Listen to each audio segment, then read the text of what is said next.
ഞാൻ കളമശ്ശേരി ഇടവകയിൽ ശുശ്രൂഷ ചെയ്യുന്ന സമയത്ത് വടാട്ടുമാറ, പൊയ്ക, ഉരുളൻതണ്ണി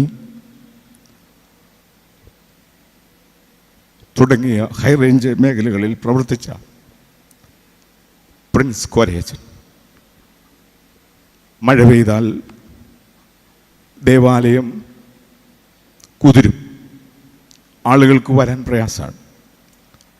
പക്ഷെ അച്ഛൻ ഒരിക്കൽ പോലും ആരാധന മുടക്കിയിട്ടില്ല. എങ്ങനെ അവിടെ എത്തിച്ചേരും. ആളുകൾ കുറച്ചേ കാണൂ, പക്ഷേ അന്ന് അച്ഛൻ തയ്യാറാക്കിയ പ്രസംഗം വളരെ ഹൃദ്യമായി ആളുകളോട് പങ്കുവയ്ക്കും.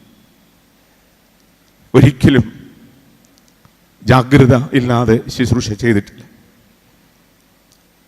അച്ഛൻ്റെ ജീവിതത്തെ സംബന്ധിച്ച് ഷാജി ജോർജ് സാറിൻ്റെ ഏറ്റവും പുതിയ പുസ്തകം നീര് തേടുന്ന വേരുകൾ, അതിൽ എഴുതിയിരിക്കുന്നു, അനുഗ്രഹീത ഇടയ വെളിച്ചം.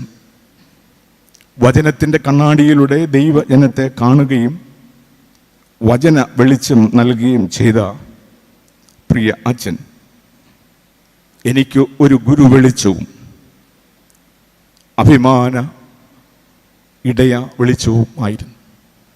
ലോകത്തിൻ്റെ മുൻപിൽ ഒരു പക്ഷെങ്കിൽ അച്ഛൻ കടക്കാരനായിരിക്കും, പക്ഷെ ദൈവത്തിൻ്റെ മുൻപിൽ അച്ഛനൊരു അക്ഷയനിധിയാണ്. ഈ തലമുറയിലെ വൈദികർക്ക് അച്ഛനൊരു വെല്ലുവിളിയാണ്. ഞാൻ അവസാനിപ്പിക്കട്ടെ. വചനം പങ്കിടുക, മുറിച്ചു കൊടുക്കുക, ഉള്ളിൽ കത്തുന്ന ആളുകൾക്ക് ആശ്വാസമായിട്ട് വചനം നൽകുക. കാവൽക്കാരൻ, ചേർത്ത് നിർത്തുന്നവൻ, ജാഗ്രതയുള്ളവൻ.